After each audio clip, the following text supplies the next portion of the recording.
Assalamualaikum warahmatullahi wabarakatuh.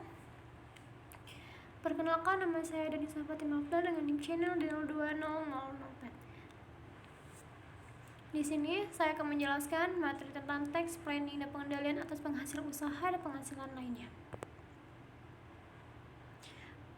Perencanaan pajak atau tax planning.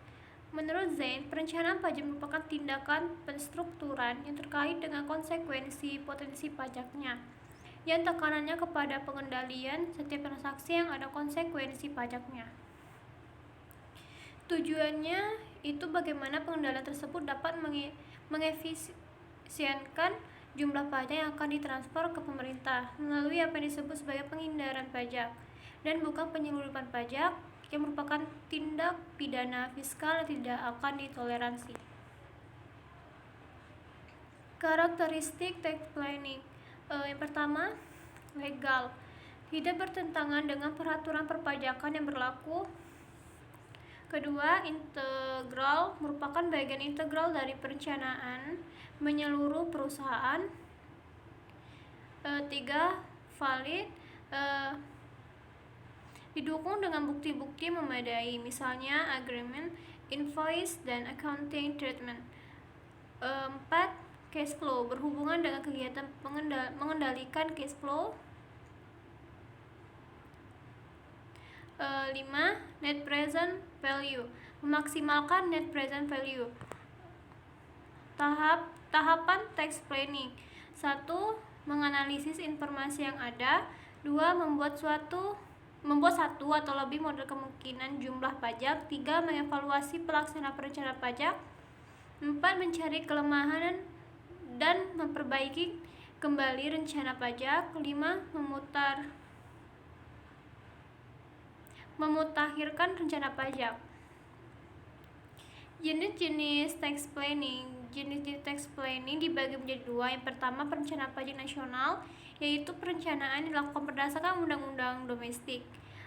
Kedua, perencanaan pajak internasional, yaitu perencanaan pajak yang dilakukan berdasarkan undang-undang domestik dan juga harus memperhatikan perjanjian pajak dan undang-undang dari negara-negara yang terlibat.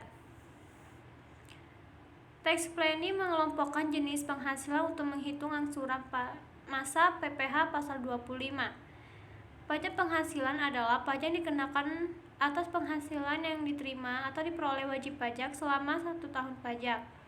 Pada prinsipnya, penghitungan penghasilan untuk tahun pajak dan besarnya pajak penghasilan yang terhutang hanya dilakukan pada saat tahun pajak yang bersangkutan berakhir dan wajib pajak menutup pembukuan. Sehingga penghitungan besarnya penghasilan dan besarnya pajak penghasilan yang terhutang hanya dapat diketahui jika wajib pajak mengajukan SPT tahunan PPh. Namun, dalam konteks perpajakan Indonesia, wajib pajak tidak dapat membayar semua pajak penghasilan yang terhutangnya sekaligus. Mengumumkan pajak penghasilan tahunannya ke kantor pajak.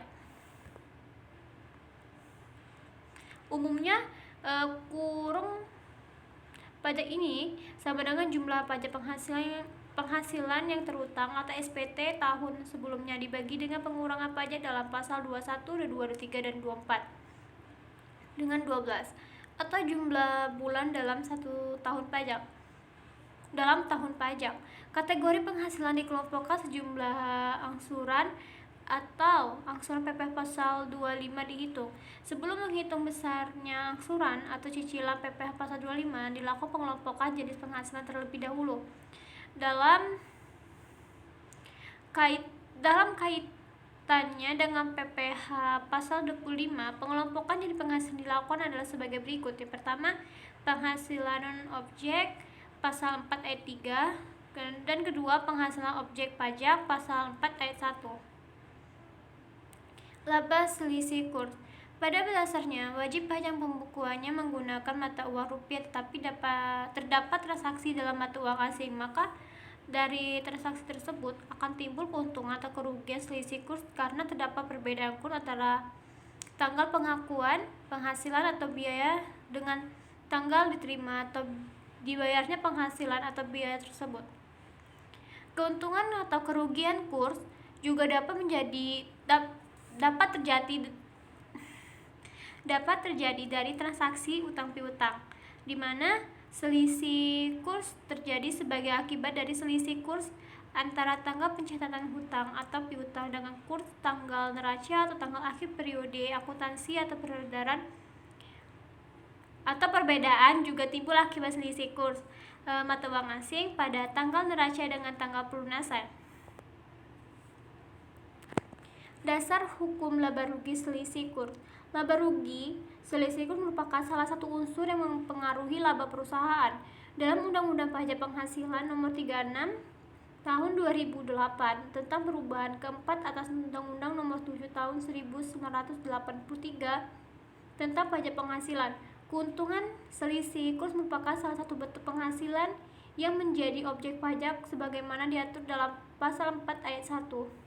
Huruf 1, dalam penjelasannya ditegaskan bahwa keuntungan yang diperoleh karena fluktuasi kurs mata uang asing diakui berdasarkan sistem pembukuan yang dianut dan dilakukan secara taat asas sesuai dengan standar akuntansi keuangan berlaku di Indonesia dan dikenakan tarif sesuai pasal 17 Undang-Undang Pajak Penghasilan. Rekonsiliasi peredaran usaha dan penghasilan lainnya dengan DPP PPN keluaran dan DPP PPH yang dipotong atau dipungut.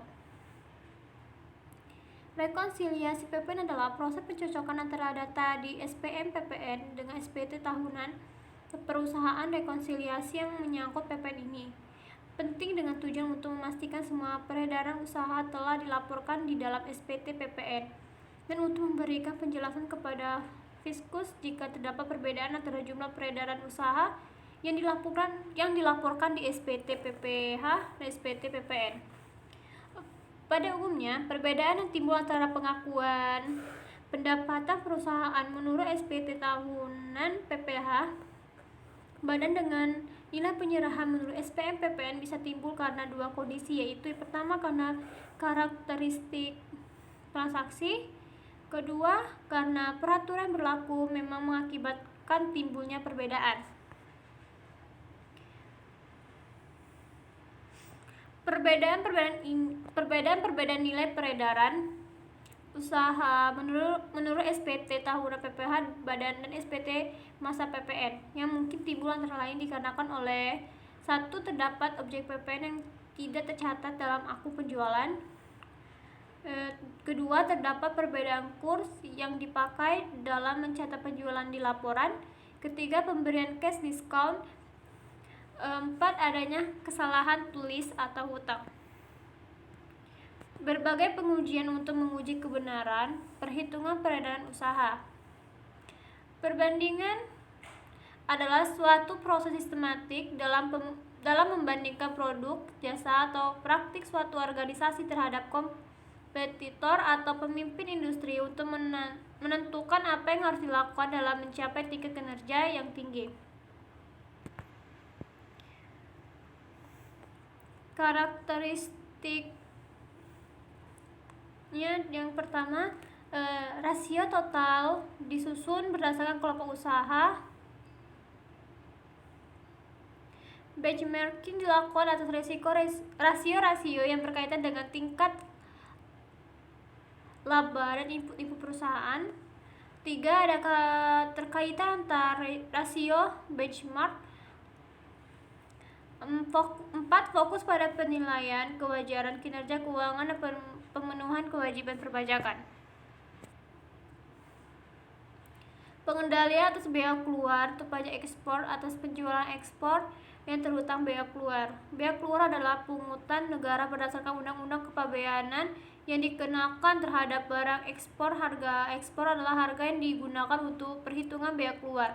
Barang ekspor yang dikenakan bea keluar berdasarkan Peraturan Menteri Keuangan Nomor 75 PMK Nomor 011 Tahun 2012 adalah: pertama, kulit dan kayu. 2. Biji kakao. 3. Kepala sawit dan produk turunannya. Dan terakhir, biji. Perhitungan bea keluar adalah sebagai berikut. Satu, dalam hal tarif biaya keluar ditetapkan berdasarkan presentase dari harga ekspor. Biaya keluar dihitung berdasarkan rumus sebagai berikut. Tarif biaya keluar dikali jumlah satuan barang dikali harga ekspor per satuan barang dikali nilai tukar mata uang. Kedua, dalam hal tarif biaya keluar ditetapkan secara spesifik. Biaya keluar dihitung berdasarkan rumus sebagai berikut.